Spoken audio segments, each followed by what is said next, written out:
أعوذ بالله السميع العليم من الشيطان الرجيم. بسم الله الرحمن الرحيم. إن الحمد لله الذي أعاد علينا هذا اليوم الجديد نحمده سبحانه وتعالى ونشكره ونستعينه ونؤمن به ونتوكل عليه ونعوذ بالله من شرور أنفسنا ومن سيئات أعمالنا إنه من يهده الله فلا مضل له ومن يضلل فلا هادي الله. نشهد أن لا إله إلا الله وحده لا شريك له ونشهد أن سيدنا وحبيبنا ومرشدنا وشفيعنا وقدوتنا محمد رسول الله صلوات الله وسلامه عليه المبعوث رحمة للعالمين أدى الأمانة وبلغ الرسالة وكون الأمة وكشف به الغمة ونصر الأمة وجاهد في سبيل ربه واعبد ربه حتى أتاه اليقين. اللهم صل وسلم وبارك عليه وعلى آله الطاهرين وعلى أصحابه المجاهدين وعلى كل من دعا بدعوته واستنى بسنته واهتدى بيده إلى يوم الجزاء. أما بعد أتنصادي أولو وباوا أبالك يولا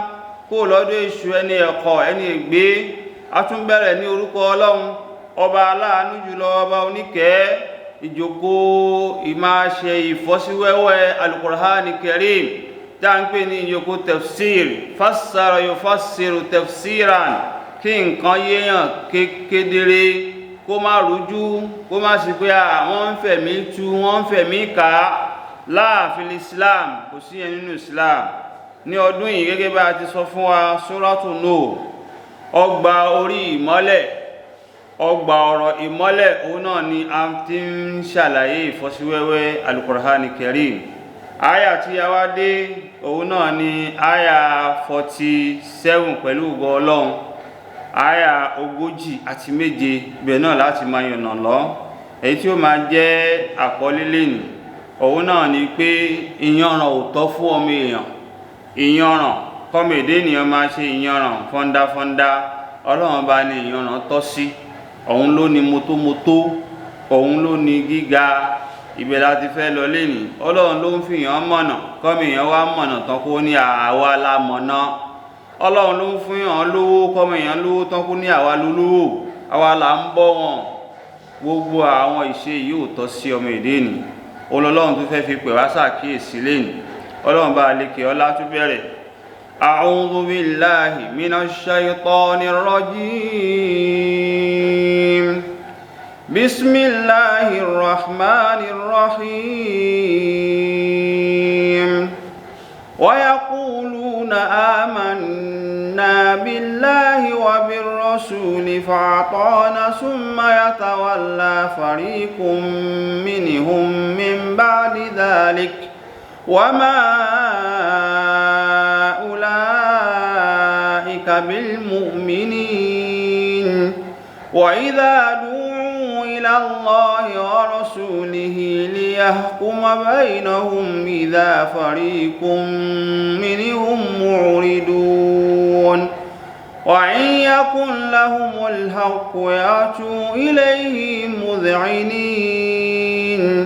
أفي قلوبهم مرض أم ارتابوا أم يخافون أن يحف الله عليهم ورسوله بل أولئك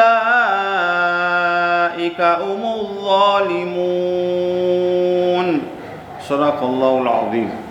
Ọlọ́run bá tí ọlá rẹ̀ ga, ó tún fẹ́ ṣàlàyé pàápàá jùlọ àkọ́kọ́ al-ma'na, ìtumọ̀. Ọlọ́run bá ní wa yaquluna amanna billahi wa birrasul. Wọ́n máa sọ lẹ́nu wọn pé àwa gbọ́ Ọlọ́run gbọ́, àwa nígbàgbọ́ sọ́lọ́run, wa birrasuli, a sì gbàgbọ́ òjíṣẹ́ náà gbọ́, agbà Ànábì gbọ́, wa ata'na summa yatawalla, àwa ń tẹ̀lé gbogbo àṣẹ tí wọ́n pa wá là ń tẹ̀lé, àwa ò yapa. summa yatawalla fariqun min, àmọ́ ṣá àwọn apá kan ní wọ́n yapa. wọ́n yapa ànábì, wọ́n yapa Ọlọ́run, wọ́n yapa àṣẹ min ba'di dhalik lẹ́yìn eléyìí wa ma ulaika bil mu'minin. Ọlọ́run ní àwọn wọ̀nyí wọn ò nígbàgbọ́ wọn ò gbàgbọ́ rárá. wa idha du'u ila Allahi wa rasulihi, nígbàtà bá ti pè wọ́n pé ẹ wá lọ sọ́dọ̀ Olúwa yín, ọ̀dọ̀ Ọlọ́run Allah, wa rasulihi àtọ̀dọ̀ òjíṣẹ́ Ọlọ́run, liyahkum baynahum kó lè bá ṣèdájọ́ láàrin wọn. idha fariqun minhum mu'ridun, nígbà yẹn làwọn apá kan ní wọn ó ṣẹ́rí padà, wọn ò ní lọ gba ìdájọ́ tọ́lọ́run. wa in yakun lahumul haqqu yatu ilayhim mudhi'inin, ó yá sí pé lóòótọ́ lẹ lòdodo fojú hàn sí, ó yẹ kẹ́ yára lọ ní. yatu ilayhim mudhi'inin, ó yẹ kẹ́ súré kẹ́ lọ pàdé àṣẹ Ọlọ́run àti tòjíṣẹ́. afi qulubihim marad, àbí àìsàn ń bẹ nínú ọkàn wọn ni. amritabu an yakhafuna an ya'ifa Allahu alayhim wa rasulihi, tí wọ́n fi ń yẹ́rí padà, tí wọ́n fi ń páyà, tí wọ́n ò páyà Ọlọ́run àyàfi nǹkan míì, tí wọ́n ò fi súré lọ́sọ́dọ̀ òjíṣẹ́ Ọlọ́run, ṣé nǹkan kọlù wọn nínú ọkàn ni. bal ulaika humuz zalimun, Ọlọ́run bá ní àwọn tá ń wí, àwọn fúnra ara wọn lálábòsí, àwọn tá ń sọ yìí. innama kana qawlal mu'minin, nígbà míì ọ̀rọ̀ wọn dàbí ọ̀rọ̀ àwọn onígbàgbọ́ òdodo wá máa sọ̀rọ̀ bí ẹni tó gbọ́ Ọlọ́run ọba mi gbọ́. idha du'u ila Allahi wa rasulihi, nígbàtà bá ti pè wọ́n lọ síbi tọ́lọ́run àti tòjíṣẹ́ rẹ̀. liyahkum baynahum, láti fi ṣèdájọ́ láàrin wọn. an yaqulu sami'na wa ata'na, kí wọ́n lè máa sọ wípé àwa tẹ̀lé, àwa gbàgbọ́. gbogbo ẹnikẹ́ni tó bá ti ń sọ lẹ́nu ẹ̀ àwa tẹ̀lé tọ́lọ́run, a gbọ́ a sì tẹ̀lé a sì gbàgbọ́, àwọn tó bá dúró nínú ọkàn wọn ṣinṣin. wa ulaika humul muflihun, irú àwọn eléyìí là ń pè láwọn ẹni rere, àwọn tí wọ́n jèrè láyé, àwọn tí wọ́n ó jèrè lálìkìyámà. wa man yuti'i Allaha wa rasulahu, gbogbo ẹnikẹ́ni tó bá tẹ̀lé tọ́lọ́run àti tòjíṣẹ́ rẹ̀. wa yakhsha Allaha wa yattaqihi, tó sì ń páyà Ọlọ́run, tó sì ń bẹ̀rù rẹ̀. faulaika humul faizun, irú àwọn ilé wọ̀nyí àwọn ni wọ́n ó jèrè táyé, wọ́n ó jèrè lálìkìyámà. wọ́n ní eléyìí yukhbaru ta'ala an sifatil munafiqin alladhina yadharuna khilafi ma yabtun yaquluna qawla bi alsinatihim. Ọlọ́run bá Allah òun ni pé ó fẹ́ ṣàlàyé fún wa àwọn olójú méjì, àwọn mùnáfìkí, àwọn ṣọbẹ́ṣelú lásìkò ànábì Muhammad sallallahu alaihi wasallam, àti nígbà tí ò sí mọ́ láyé tó fi wá dórí tàwátàwà ń bí náà. àwọn mùnáfìkí inú ẹ̀sìn ṣọbẹ́ṣelú, àwọn ni ó lọ mọ́ṣáláṣí láàárọ̀, àwọn ni ó lọ sí ṣọ́ọ̀ṣì nírọ̀lẹ́, àwọn ni ó lọ sí gbàlẹ̀, ni ó lọ lálẹ́. àwọn Yorùbá sì bọ̀ wọ́n ní kò sí ṣọbẹ́ṣelú, bẹ́yìn ó bá jẹ́ ọ̀ṣálá kó jọ ṣálá, bẹ́yìn ó bá jẹ́ ọ̀ṣáló kó jọ ṣáló, kó má máa jẹ́ ọ̀ṣálá ń ṣáló. kò dúró ń ṣọ́ọ̀ṣì, kò dúró mọ́ṣáláṣí, ọ̀jẹ̀ ńlẹ̀ orò jẹ́ ńlẹ̀ egúngún. ìyẹn ni àwọn nǹkan tá à ń pè ní mùnáfìkí. wọ́n á máa sọ ọ̀rọ̀ láti ahọ́n wọn, àmọ́ ṣá ọ̀rọ̀ yẹn ò dénú ọkàn wọn. wọ́n á máa ní amanna billahi wa rasulihi, lóòótọ́ làwa gbọ́ Ọlọ́run gbọ́, àwa gbòjíṣẹ́ Ọlọ́run gbọ́. wa ma ulaika bil mu'minin, ṣùgbọ́n ṣá wọn ò gbọ́ Ọlọ́run gbọ́ o, wọn ò gbòjíṣẹ́ gbọ́. ibi tẹ́ ti mọ̀ pé wọn ò gbọ́ Ọlọ́run gbọ́, wọn ò gbòjíṣẹ́ gbọ́. wa idha du'u ila Allahi wa rasulihi, tá a bá ti pè wọ́n lọ síbi tọ́lọ́run àti tòjíṣẹ́ rẹ̀, liyahkum baynahum, láti fi dá àwọn ṣẹ̀ríà, àwọn ìdájọ́ Ọlọ́run, láti fi dá wọn lẹ́jọ́. àwọn eléyìí wọn ò ní tẹ̀lé ìdájọ́ Ọlọ́run, wọn lọ́lọ́run ṣe wá rorò báyìí. tó bá já sí pé Ọlọ́run ló ní ká gbélé láwọn àkókò tá a fi gbélé lockdown ní àsìkò wàhálà coronavirus tó bá ṣe sí pé Ọlọ́run ló sọ ni wọ́n ní Ọlọ́run ṣe wá rorò, Ọlọ́run fẹ́ fi bí pa wá kú sílé ni. Irú ẹ̀sìn wo nìyẹn?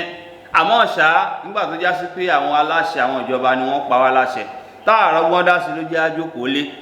Bọ́ọ̀lù làwọn èèyàn ń gbá, àwọn èèyàn ni wọ́n pa wọ́n láṣẹ, eré ni. Tó bá já sí pé ìrun tá à ń kí Ọlọ́run bá sọ di bọ́ọ̀lù, Ọlọ́run bá ní ẹ̀yin ọmọ èdè ènìyàn bọ́ọ̀lù lẹ́ẹ̀ máa gbá o, lẹ́ẹ̀ máa fi ṣerun o. Àpọ̀lọpọ̀ omi èèyàn ni ó ya apatọ Ọlọ́run àti tòjíṣẹ́ pé Ọlọ́run ṣe wá rorò báyìí, ó fẹ́ kán wa lẹ́sẹ̀ ni. Ó ṣe wá jẹ́ bọ́ọ̀lù ní ká tún máa wá fi ṣèjọ́sìn. Ọlọ́run bá ní àwọn eléyìí tẹ́ ẹ bá ti pè wọ́n lọ síbi tọ́lọ́run àti tòjíṣẹ́ rẹ̀ wọn ò ní gbọ́. Wọ́n wá ní tó bá ń sọ̀rọ̀ mùnáfìkì, wọ́n ní àwọn mùnáfìkì àwọn olójú méjì wọn ò sí nílùú Mọ́kà ní gbogbo ọdún bíi 13 sí 10 tánà bíi lò nílùú Mọ́kà. Àwọn ṣọbẹ́ ṣe lò sí ń bẹ̀. Ẹni tó bá fẹ́ gba Islam yóò wọnú Islam. Udkhulu fi silmi káfà, ẹ wọnú Islam tapá tẹsẹ̀. Ẹni tí ò bá fẹ́ gbà á jẹ́ kèfèrí. Orúkọ méjì ló wà nílùú Mọ́kà, imma al-muslimu ní kó jẹ́ mùsùlùmí, aw kafirun àbí kó jẹ́ kèfèrí. Kò sí nǹkan tó ń jẹ́ mùnáfìkì. Bó bá gba Islam wọn á gbà á, yóò dọ́kọ̀ wọn tapá tẹsẹ̀. Tí wọn ò bá ní gbà wọn ó sọ fún jíṣẹ́ Ọlọ́run aláàní tẹ̀lé ẹ, àní tẹ̀lé àwọn táwa máa tẹ̀lé àwọn bàbá wa mọ́ àlùfáìnà àbá àná, àwọn bàbá wa ẹ̀sìn tán ṣe làá ṣe. Ṣùgbọ́n kété tó dé lu Mọ̀dínà àwọn mùnáfìkì wọnú ẹ̀sìn. Ó wá di wípé àwa rí àwọn kan bí Abdullahi bonu Saba bonu Salum, àwọn ìyẹn wá fẹ́ jọba kó tó di pé ìsìláàmù dé lu Mọ̀dínà. Ó kù díẹ̀ kí wọ́n crown ẹ̀ kí wọ́n fi jọba, bẹ́ẹ̀ ni ìsìláàmù wọlé. Àfáàwà Mus'ab bun Umair radiyallahu ta'ala anhu ash-shahid, àwọn ni wọ́n kọ́kọ́ mú ìsìláàmù wọbẹ̀. Wọ́n jẹ́ first ambassador nínú ẹ̀sìn Islam, awwalu safir fil Islam, àkọ́kọ́ ambassador. Wọ́n mú ẹ̀sìn lọ síbẹ̀. Wọ́n pe gbogbo ilé pátápátá kí wọ́n gbà, gbogbo ilé ló gbà. Àyàfẹ́ nìkan ni ò gbà fún Mus'ab, àfìgbà t'Ànábì dé sallallahu alaihi wasallam lẹ́ni ẹ̀ náà tó gbà. Àmọ́ tóun ti bẹ́ẹ̀, a rí bonu Salum tóun náà fẹ́ jọba. Nígbà tí Ànábì wá dé sallallahu alaihi wasallam, ó wá juwọ́lẹ̀ fún pé nígbà tó kú ti dé àlejọba mọ́, àmọ́ kò dénú ẹ̀. Ìjà alára ló wá lọ ń ṣiṣẹ́ mùnáfìkì nílùú Mọ̀dínà, òun ló kọ́kọ́ bẹ̀rẹ̀. Tán bá wá pè wọ́n lọ síbi tọ́lọ́run kò sáàlà, wọ́n tún máa rojú. Tán bá wá fẹ́ kírun, ìtàn sọ fún wa pé àwọn nǹkan míì tí wọ́n dì mọ́ra wọn ò kì í sọ́lẹ̀ tán. Ó sì wà ń bẹ lẹ́nu tí bàbá mi tó bá fẹ́ jáde nílẹ̀ Yorùbá wa tá a wà yìí tó fẹ́ lọ kírun àdájí, ẹ rò kó lọ sójú ogun ni, tá a lo bàǹtẹ́, tá a lo ìfúnpá, á tún fi ìwo, á tún fi há ẹnu pé ó fẹ́ lọ kírun ṣubú yìí, bí ipò ń lọ sójú ogun àkàràmáàgbò ló fẹ́ lọ jagun. Torí díẹ̀ ó ti ń bẹ láti láéláé àwọn mùnáfìkì, ẹni tó kọ́kọ́ bẹ̀rẹ̀ nìyẹn. Ó wá ń ṣojú méjì, ó wá wà lọ́dọ̀ àwọn tọ̀hún, ó tún wà lọ́dọ̀ àwọn tí bí èwo ló wá ń ṣe wọn ò mọ̀. Àmọ́ ọ̀ṣá Ọlọ́run bá jẹ́ kí àṣírí rẹ̀ tó fún Ànábì Muhammad sallallahu alaihi wasallam. Torí pé àwọn ìdílé mẹ́ta kan wà, àwọn ìdílé Yahudi, òun náà parapọ̀ mọ́ wọn. Ìdílé àwọn àkọ́kọ́ Banu Qanqa, àwọn ìdílé yìí wọ́n gbà fún Ànábì sallallahu nípìnlẹ̀, àmọ́ wọ́n padà jàmbá ẹ̀. Banu Qurayza, àwọn náà gbà fún iṣẹ́ Ọlọ́run nípìnlẹ̀, àwọn náà padà jàmbá ẹ̀. Torí pé àwọn tá à ń sọ yìí, níjọ́ kan nìkan nú àwọn mùsùlùmí tó lo ìjáàb, tó lọ sódò, tó lọ sọ́jà tí ó dò, tó lọ ra nǹkan lọ́jà, tó lọ pọnmi. Wọ́n wá fẹ́ mọ kí ló wà lábẹ́ ìjáàb. Ìjáàbù tó já sí pé fúnra ara yín lẹ ti ń ríra yín tẹ́lẹ̀ kó tó di pé òjíṣẹ́ Ọlọ́run dé. Wọ́n wá ta òkúta mọ́ etí ìjáàbù ẹ̀ lọ́tún lósì. Àwọn wá wà lókè, tó bá ti ń dìde báyìí wọ́n kàn fa ìjáàbù, wọ́n ó fà kúrò lórí mùsùlùmá. Wọ́n sì ṣe bẹ́ẹ̀ níjọ́ táwọn wí, wọ́n fa ìjáàbù ọmọbìnrin, wọ́n fà tú. Mùsùlùmí kan tó wá wà ń bẹ̀ lára ta pé irú ìwà wo ẹ̀yin tẹ́lẹ̀ gbà f'Ànábì lẹ́tí wá wúrú wà yìí, torí ẹ ti sáìn pé tó gun bá fẹ́ wọ̀ ìlú Mọ̀dínà ẹ̀ nígbà wọn ọ̀tá láàyè. Àlùmọ́kà pé kó gun wọ inú ìlú Mọ̀dínà ẹ ti sọ bẹ́ẹ̀. Àmọ́ ọ̀ṣá kí ló wá dé? tẹ́ fi wá gba àwọn ọ̀tá láàyè tẹ́ fi jẹ́ kí lè ṣẹlẹ̀. Àwọn tá ń sọ yìí, àwọn Banu Qurayza, wọ́n gba ọ̀tá láàyè tọ́ta fi wọ ìlú Madina. Torí díẹ̀ nígbà tí ọkùnrin yìí wá wù bẹ́ẹ̀, ó bá wọn jà, wọ́n sì pa ọkùnrin yìí síbẹ̀. Wọ́n lọ fi tó Ànábì létí sallallahu alaihi wasallam. Ànábì sì lé gbogbo wọn pátá kúrò nílùú Madina. Bákan náà ní Khaybar, a rí àwọn tí wọ́n pe Ànábì kó wá ṣe wáàsí. Wọ́n sì ti dẹ kòtò lẹ̀ fún pé bó ṣe ń bọ̀ yìí, wọ́n wá gbẹ́ kòtò lẹ̀ bí ibi tá a jókòó, àga tá a jókòó sí, wọ́n ti wá gbẹ́ kòtò lẹ̀, wọ́n wá gbé àga lé lórí, wọ́n wá da nǹkan bò ó, wọ́n ti wá ránṣẹ́ sí pé ó ń ṣe Ọlọ́run, a fẹ́ wá dá wa lẹ́kọ̀ọ́, a fẹ́ wá bá wa sọ̀rọ̀, lérò ń gbà pé ó bá ilé jókòó sórí àga yóò tẹ̀rì lọ́lẹ̀, a wọnú kànga, wọ́n sì da yẹ̀pẹ̀ bò ó pa síbẹ̀, òjíṣẹ́ Ọlọ́run. Torí pé àwọn Yẹ̀húdí nípínlẹ̀ àwọn náà ni máa ń pa àwọn ànábì Ọlọ́run. Wọ́n mú ànábì wa Yahya alayhi salatu wassalam, wọ́n pa àwọn náà ni. Ọ̀pọ̀lọpọ̀ àwọn ànábì wọ́n fẹ́ pa ànábì wa Isa alayhi salatu wassalam, Ọlọ́run bá ò fún wọn ṣe, ló fi gbé lọ sí sánmà. Òun náà náà wá fẹ́ ṣe fún iṣẹ́ ńlá náà sallallahu alaihi wasallam. Ibi tó ti múra àti lọ, Ọlọ́run bá ti rán màláíkà sí Jibril alayhi salam, má lọ bí tó ń lọ yìí, wá sí kú ló fẹ́ lọ ṣe. Ó gbọ́dọ̀ lọ, ló fi wá padà sílé. Níjọ́ náà ló fi wá dájọ́ fún wọn pé látẹ̀ní lọ, ẹrù yín tó kéré jù ẹ kúrò nílùú Mọ̀dínà, ẹ kúrò. Wọ́n yarí pa wọn ní kúrò. Ànábì tán bá kúrò, ẹ fi wọ́n lẹ̀, ẹ sé òdì mọ́ wọn, ẹ mọ òdì mọ́ wọn, ẹ tilẹ̀kùn ilé wọn, ẹ má jẹ́ wọn jáde. Ọjọ́ kìíní, ọjọ́ kejì, ẹ má ta oúnjẹ, ẹ má jẹ́ wọn jẹ owó oúnjẹ tí wọ́n ní, ó tán. Nígbà tó máa fi di bí ọjọ́ 9, ọjọ́ 11, wọ́n á bẹ̀bẹ̀, wọ́n kọ lẹ́tà pé Ànábì a fẹ́ jáde o, a ti ṣetán àti kó ìlú Mọ̀dínà. Ànábì wá fún wọn lófin sallallahu alaihi wasallam, ní ẹ má jáde o. Ẹnikẹ́ni tí ó bá jáde ò gbọ́dọ̀ mú idà lọ́wọ́, àsìlá kò gbọ́dọ̀ mú ọ̀bẹ dání, lẹ́yìn aṣọ àti ẹni tá a fi sùn lóbi tí wọ́n ń lọ, kò sì gbọ́dọ̀ gbé ewúrẹ́ dání tó kéré jù, kò gbọ́dọ̀ gbé chicken dání, ẹdìyẹ, kẹ máa lọ láyàtà láàfíà. Látijọ́ náà Ọlọ́run bá lé àwọn mùnáfìkì, ó lé wọn kó fún Ànábì àtàwọn mùsùlùmí sallallahu alaihi wasallam ní ìlú Madina. Àmọ́ níjọ́ náà Ọlọ́run wọ́n ṣẹ́kù 12, wọn ò lọ tán, wọ́n ṣẹ́kù 12. Ànábì sì dá wọn mọ̀, wọ́n sì ń bá wọn lò. Ànábì wá pè kan náà àwọn ọmọlẹ́yìn sàlá, ó wá fàṣírí yẹn lọ́wọ́ pé tóun bá ti lọ, àwọn 12 yìí mùnáfìkì ni wọ́n, tí wọ́n bá ti kú, òun Ànábì ò ní lọ síbi sàárè wọn tóun bá ń bẹ láyé. Tóun ò bá sí mọ́ láyé, ìwọ náà ò gbọ́dọ̀ lọ síbi sàárè wọn. Níjọ́ náà Ọlọ́run tánàbí jáde láyé sallallahu alaihi wasallam, àwa rí nǹkan náà àwọn lórí mùsùlùmí Umar ibn al-Khattab radiyallahu ta'ala wá pé sàábé yìí pé lóòótọ́ Ànábì ló fàṣírí sí ẹ lọ́wọ́, torí díẹ̀ sọ fún mi kémi náà lè mọ̀ wọ́n, kí n mọ̀ wọ́n, kémi náà lè bá sára fún wọn. Ó láṣírí ni, àṣírí Ànábì fi lé mi lọ́wọ́, mi ò sì gbọ́dọ̀ tó fẹ́ nìkankan. Umaru ní Ànábì ò sí mọ́ láyé, Ọlọ́run bá tó dá Ànábì ń bẹ láyé, kò tú àṣírí fún Umaru. Umaru wá lọ jókòó, Umaru wá ń ṣọ́ sàábé ìpín gbogbo ìgbàkígbà tẹ́nìkan bá ti kú, tí sàábé yìí ò bá ti lọ́bẹ̀, Umaru náà ò ní lọ́bẹ̀. Tí ẹni yóò tó bá ti kú, tí Umaru bá ti kọ́kọ́ lọ́wọ́ ẹni yẹn lé pé ṣó ń lọ, tẹ́ni ẹ bá lọ, ìṣe mùnáfìkì. Tí sàábé yìí ò bá lọ, Umaru náà ò ní lọ. Títí tí gbogbo wọn fi wá kú tán, gbogbo àwọn méjèèjì láyé ni wọ́n kú. Ẹ̀rí kan ti kú láyé Ànábì sàlá, ó kà wọn 11. Ẹni tó kúnjọ́ náà lọ́hùn, olórí wọn ni. Eléyìí òun lọ́lọ́run bá ń sọ fún wa pé mùnáfìkì ò da nínú ẹ̀sìn. Ó ti wá kálé kákó lákòókò tá a wà yìí, tá ti wá rá wọn tó pera wọn ní mùsùlùmí, ẹ̀ tún máa rí ilẹ̀kẹ̀ awo lọ́wọ́ wọn. Wọ́n joyè mọ́ṣáláṣí, wọ́n tún lọ joyè nígbàlẹ̀. Ìlà àìnà nàzà, níbo la wá ń lọ, mo la fẹ́ bọ́lọ́hun dé. Nígbà tó bá lọ joyè bàbá àdínì, ojoyè òkúta àdínì mọ́ṣáláṣí, òsì àdínì, ọ̀tún àdínì, ó tún wá lọ ń joyè balógun ìgbàlẹ̀, ó tún wá lọ ń joyè ọ̀tún ìgbàlẹ̀. Tó bá wá dé mọ́ṣáláṣí, kò ní jẹ́ kí mọ́ṣáláṣí ó tòrò. Tí wọ́n bá ní kó máa dáwó, òun ló kọ́kọ́ máa yarí pówó yẹn ti pọ̀ jù, òun ni wọ́n ń dá. tí nǹkan bá bàjẹ́ mọ́ṣáláṣí á ní wọn ò gbọ́dọ̀ túnṣe kán má máa gbóhùn Ọlọ́run níta, kán má máa gbọ́ wáàsí tí wọ́n fẹ́ sọ síta, òun ni ó máa da gbogbo mọ́ṣáláṣí rú. bó bá ṣe wá ń dàrú sí yẹn nígbàlẹ̀ ó máa kún sí, wọ́n máa fún lóyè lọ́hùn, ó máa fún pé iṣẹ́ takuntakun ló ṣe.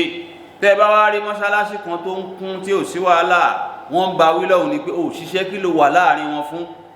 ìyẹn ti wà látàyédáyé tí wọ́n máa rán àwọn kan kí wọ́n lọ sálámí pé bí làwa fẹ́ kó lọ o. bó ṣe wà nílé ìjọsìn mùsùlùmí bẹ́ẹ̀ náà ló wà ní ṣọ́ọ̀ṣì. oríṣiríṣi àwọn aláwo ògbóni ń bẹ ní ṣọ́ọ̀ṣì, oríṣiríṣi àwọn aláwo ògbóni ń bẹ ní mọ́ṣáláṣí. àwọn ilé là ń pè ní mùnáfìkì. gbogbo mùsùlùmí náà wá rèé, àwa náà táwa pera wa láàfáà, àwa náà ti wá di aláwo, a sì di mùnáfìkì. àbá lọ́wọ́ ànábì sallallahu alaihi wasallam ká wá lánàá bí ń gbé omi kalẹ̀, ó wá ń wúra wọ ọmọnìyàn, ó ti ń bẹ lọ́dọ̀ àfáà lẹ́nu, ó ń bẹ lọ́dọ̀ wòlíì, wọ́n wá gbómi kalẹ̀, wọ́n á ní ìràwọ̀ ẹ kò mọ iṣẹ́ tó ń ṣe yẹn, ó gbọ́dọ̀ fi iṣẹ́ yẹn lẹ̀. níbo ló ti rí yẹn? ṣé inú Kùránì ni àbí inú súnà? irú àwọn ìlà ń pè ní mùnáfìkí ẹ̀sìn. àbí àfáà tó ní kóhun tó lè ṣe àdúrà fún yín lóbìnrin máa ṣàgbẹ́rẹ́ sítan obìnrin kí n tó lè ṣàdúrà fún ẹ̀yin náà wò láìlà nàzà àyínà ní Islam. ṣé àfáà tó bá síngbẹ́rẹ́ sítan obìnrin nǹkan mi ò ní ṣẹlẹ̀, nǹkan mi ò wọlé? àbá àfáà tó ń síngbẹ́rẹ́ sígbáyà obìnrin, irú eléyìí làwọn àfáà mùnáfìkì nínú ẹ̀sìn. àbí inú àwọn wòlíì náà tó ní ẹni tí òun fẹ́ yọ nǹkan kúrò lára ẹ̀, aṣọ tó bá wá láti ilé ó gbọ́dọ̀ bọ́ gbogbo ẹ̀, àwa máa wá yíra ní o, a máa yíra, àwa máa wá nà ní màwòrò, a máa nà ní màrìwò. ṣé tó bá wá nà ní o, ṣé nǹkan ò ní ṣẹlẹ̀ láàrin àwọn méjèèjì? àbí àfáà tó wá gbé yanrìn tó gbé pamọ́ nílẹ̀ Yorùbá yìí, tá a bá mú àfáà 100 lẹ̀, bóyá 10 ni ò ní yanrìn nílẹ̀ Yorùbá yìí, tí ẹ máa bá tí wọ́n máa ti sábẹ́ tébù, wọ́n máa wá tẹ yanrìn. ṣé yẹn la bá lọ́wọ́ oúnṣẹ́ Ọlọ́run ni? eléyìí là ń pè ní àwọn mùnáfìkì inú ẹ̀sìn. àbí àfáà tó já sí pé àtẹ́wọ́ lòun ó máa wò, àtẹ́wọ́ labálà, a máa wá wò, a máa wá sọ àwọn nǹkan tí ó mọ̀. torí pé ànábì sọ fún wa sallallahu alaihi wasallam, ó láwọn àlùjọ̀nú ló lọ ń gbé àwọn iṣẹ́ wá fún wọn.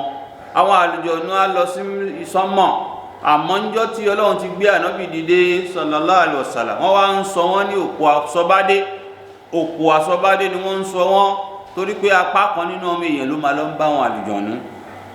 wọ́n á lọ bẹ̀ wọ́n lọ́wọ́ ẹ̀ pé a fẹ́ agbára, wọ́n á gbé irọ́ 99, wọ́n á gbé lé wọn lọ́wọ́ 100 dín ẹyọ kan, wọ́n á gbé òótọ́ ẹyọ kan lé wọn lọ́wọ́. ẹ̀tọ́ ẹyọ kan yẹn tí wọ́n mọ̀ yẹn ni wọ́n máa fi tàwọn èèyàn jẹ. bí wọ́n bá ti wá wọlé alágbègbà, bóyá lè wòlíì lówó àbílẹ̀ àfáà tó ń woṣẹ́, a máa wá àlùjọ̀nú máa wá sọ fún pé ẹni tó wọlé yẹn ismuhu kaza wa kaza, orúkọ ẹ̀ ní lágbájá, ọmọ lágbájá. tóun náà bá ti wá wọlé, àwa ní ẹ máa wọlé, ẹ máa wọra Alhaji Kazeem ọmọ Abdulkareem. ẹ̀rù ó bá wọn náà pé bàbá tún mọ orúkọ, bóun náà ṣe mọ orúkọ mi, ẹ níṣòro. bẹ́ẹ̀ ni mo níṣòro. ó ti mú láti bẹ̀yẹn, yóò wù fúnra rẹ̀ ni yóò máa wá tú kèké, ni yóò máa wá bọ́, ni yóò máa tútù kùtù.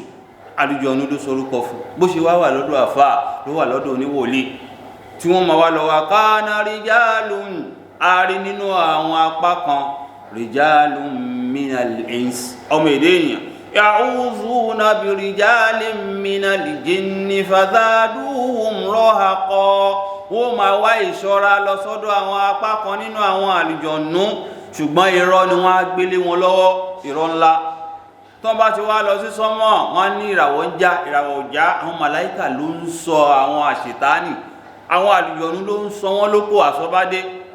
torí díẹ̀ àwọn alágbègbè ànábì kìlọ̀ fún wa sallallahu alaihi wasallam, ó ní mani taqina hana akurafa wa saddaqahu wa qadi. ẹnikẹ́ni tó bá lọ sọ́dọ̀ àwọn alágbègbà tó wá gbàgbọ́ faqad kafara bima unzila ala nabi Muhammadin sallallahu alaihi wasallam, ó ti ṣe kèfèrí o. ẹni tó lọ yẹsẹ́ wò, ó fẹ́ márì, ó wá lọ yẹsẹ́ wò pé ìyàwó tí mo fẹ́ fẹ́ yìí ṣé ọ̀nà wà ń bẹ̀ bá ń yẹ wò, ó ló ti ṣe kèfèrí sí nǹkan tánàbí mú wa, ó ti tako Kùránì, ó tako ànábì. àbí o fẹ́ ṣe exam, ó wá lọ wò ṣé wàá pass, àbó fẹ́ mú skul méjì, Unilag àbí LASU, àbí poli Kwara poli àbí Ọ̀fà poli ẹ bá ń yẹ̀wò èwo ni ó da tó lọ yẹ̀wò akọ̀dì káfara bima unzila ala nabi ó ti ṣe kèfèrí sí nǹkan tó jíṣẹ́ mú wá àbó tiẹ̀ fẹ́ ra lé wá ò pé èwo ni kí n ra ń bẹ̀ àbó fẹ́ rajà apá kan nìyẹn níbo míì ó ní la tuqbalu lahu salatuhu 40 yawman ọlọ́run bá ò sì ní gba ẹ̀rùn rẹ̀ fógójì ọjọ́ 40 days kò sì gbọdọ̀ máa kírun yẹn fún odidi ogójì ọjọ́ ọlọ́run sì ní gba lọ́wọ́ ẹ̀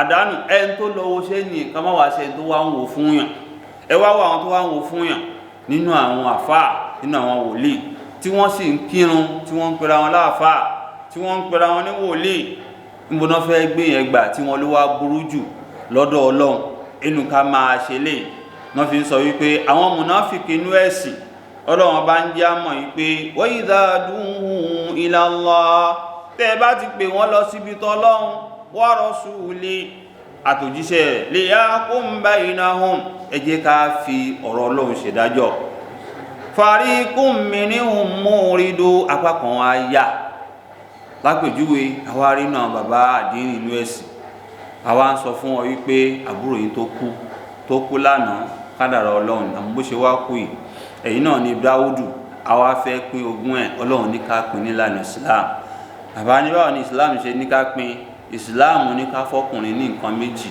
ká fóbìnrin ní nǹkan ẹyọ kan bàbá ti wá fẹ́ràn kan náà àwọn obìnrin ó láyé nígbà ìdí igi là á lò orí òjò orí là á lò ó sì pè rẹ̀ ní bàbá àdínì abudin kò sì mọ nǹkan kan nú ẹ̀sìn ó ní láyé ó takùtọ̀ lọ́hùn ó ní láyé ànífi wọ́n sì ń pè ní bàbá àdínì ìdájọ́ nìyẹn ó ní láà òun ò ní gbàdájọ́ ọlọ́run àfidájọ́ ìṣù tí àwọn ìṣù gbé wá fún Yorùbá ìdí igi orí òjò orí àwọn ìdájọ́ ránù òun nìyẹn wọn ò ní gbàdájọ́ ọlọ́run ìdájọ́ ọlọ́run lélẹ̀ táwẹ̀ bá dé tá bá ń sọ pé ó dìgbà tá a bá róṣù sómú lé orí yàtì ẹgbàwẹ̀ ńgbà tẹ́ ẹ bá róṣù wàftóró lé orí yàtì ẹtúnú ńgbà tẹ́ ẹ bá róṣù àwọn bàbá ní láà àwọn ò ní tẹ̀lé yẹn kàlẹ́ndà làwọn máa tẹ̀lé kàlẹ́ndà ti wà níkàlẹ̀ ìyẹn làwọn máa fi gbàwẹ̀ tí wá wọn ní ìdájọ́ ọlọ́run àpẹẹrẹ mùnáfìkì díẹ̀díẹ̀ ni tí àwọn ọdún míì bá dé lẹ́yìn ọdún Islam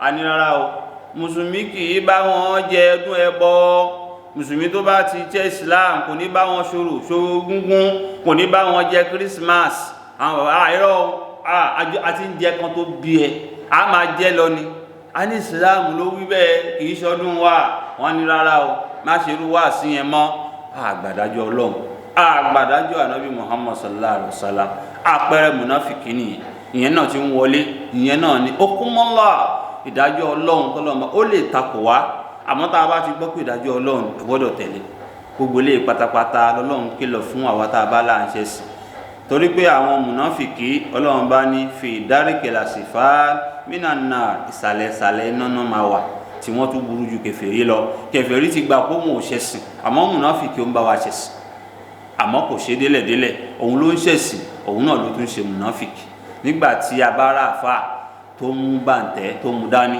táwa ń bèrè lọ́wọ́ àfà kílẹ̀ ń fi lé iṣẹ́ olóhùn fi ṣe ṣọ́ra lọ́dọ̀ àfà ayé náà ní Islam jama níbo ní Islam wà eléyìí ti wó ẹ̀sìn torí díẹ̀ udkhulu fi silmi kafa ọlọ́run ní ẹ̀wọ̀n ní ẹ̀sìn Islam tápá tẹ̀sẹ̀ the moment tábà ti wọ ní ẹ̀sìn Islam ó tún gbọdọ̀ ṣe nǹkan mímọ́ tawakkal ala Allah ọlọ́run ní wàá gbára lé ó tún gbọdọ̀ máa ṣe nǹkan eléyìí lọ́lọ́wọ́n bá Allah subhanahu wa ta'ala òun ló tún sọ fún wa lẹ́nu nípa ọ̀rọ̀ ẹ̀sìn wa pẹ̀lú ògo ọlọ́run gẹ́gẹ́ bí àkókò a tún máa dá dúró ní bíbá ilé ni tó bá tún di ní ọ̀la a máa tẹ̀síwájú nínú àwọn àyà yìí àbí ọlọ́run tó fún wa ní tèmi sọ tọ̀la ọlọ́run kó má gbóhùn lẹ́nu wa àbí ọlọ́run kó má gbójú wa kó má gbé tí ìgbọ́ràn wa ìlú wa Nàìjíríà ọlọ́run bá fi fàyàbalẹ̀ pẹ̀lẹ́kùtù síbẹ̀ coronavirus tó wà ń ta yìí ọlọ́run bá ká kó lẹ̀ bá wa mú kó lẹ̀ pátápátá má fi jẹ́ àríru ọdún báyìí mọ́ ọdún coronavirus.